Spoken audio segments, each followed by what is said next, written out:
coupled with the second accused's insistence that the line be used as the exclusive channel of communication between Sharon, PW9, and PW28, the only two people who had become Sharon's close associates, leads me to an irresistible inference that this line was acquired as part of acts of preparation for commission of the offense.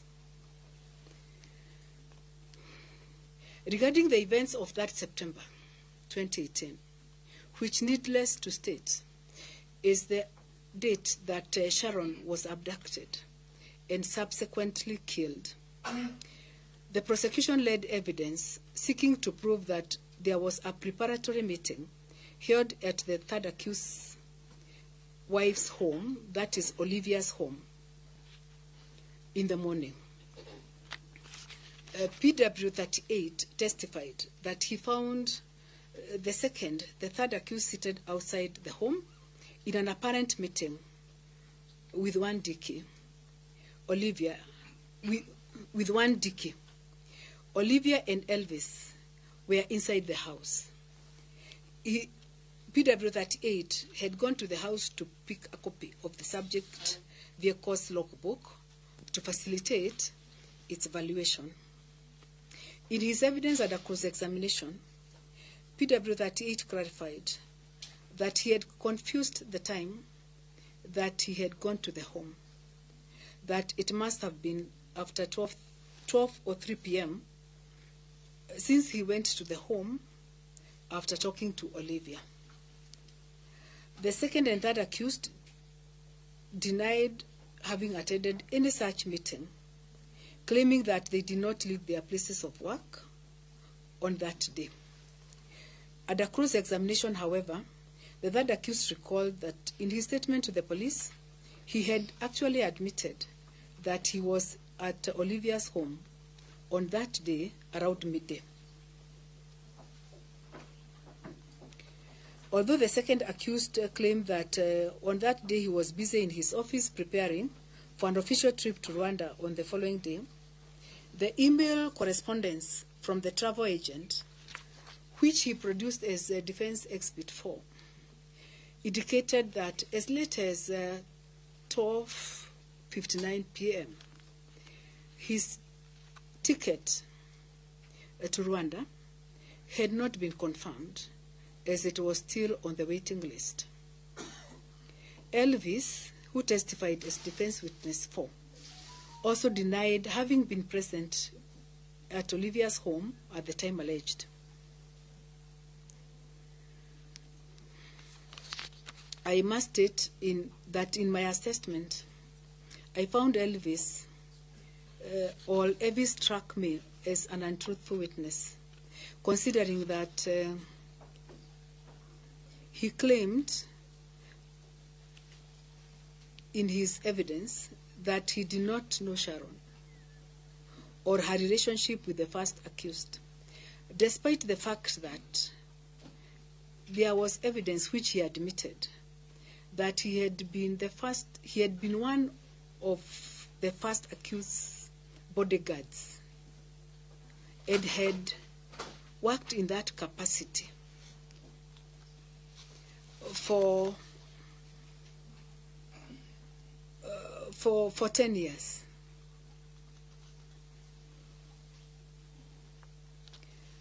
In the circumstances, he's claimed that he was not aware of that relationship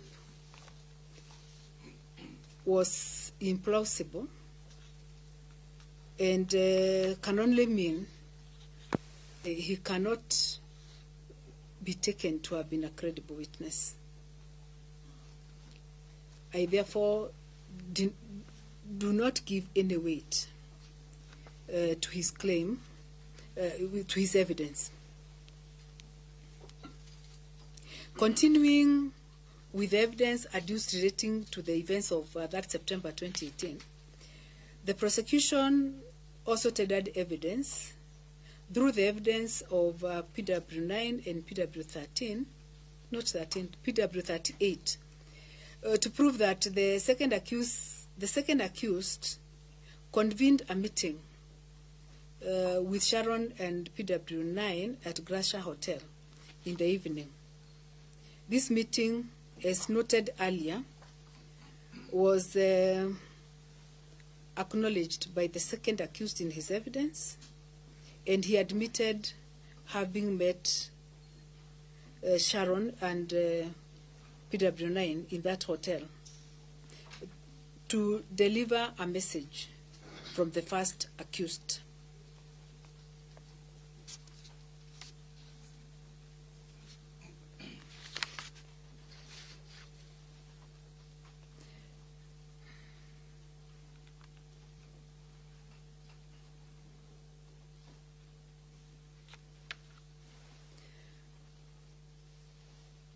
There is also evidence which was also admitted by the second accused, that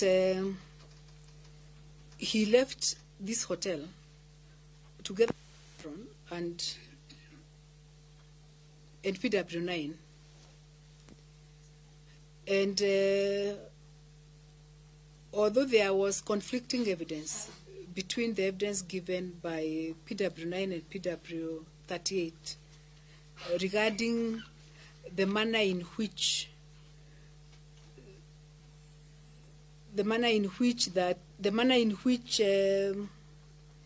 these two witnesses, Sharon and PW9, together with the second accused, left the hotel.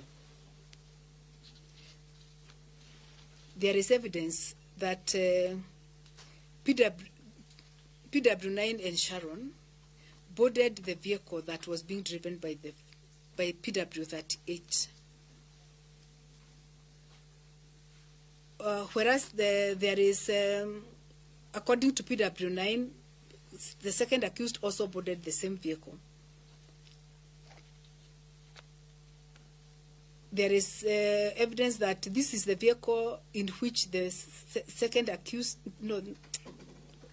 Sharon and PW9 were allegedly kidnapped, and the vehicle that and it is this vehicle that transported the late Sharon to the scene in which she was subsequently killed.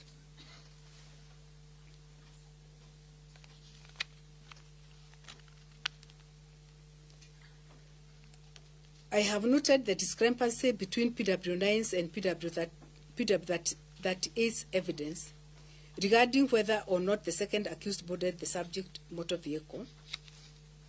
In my mind, while the accounts of PW9 and PW38 differ on the precise sequence of how they left the scene, they converge on the critical point that on the 3rd of September 2018, the second was with the deceased and PW9 at Gracia Hotel in the company of unidentified men, and the final point of separation was either at the hotel gate or the roadside near the petrol station.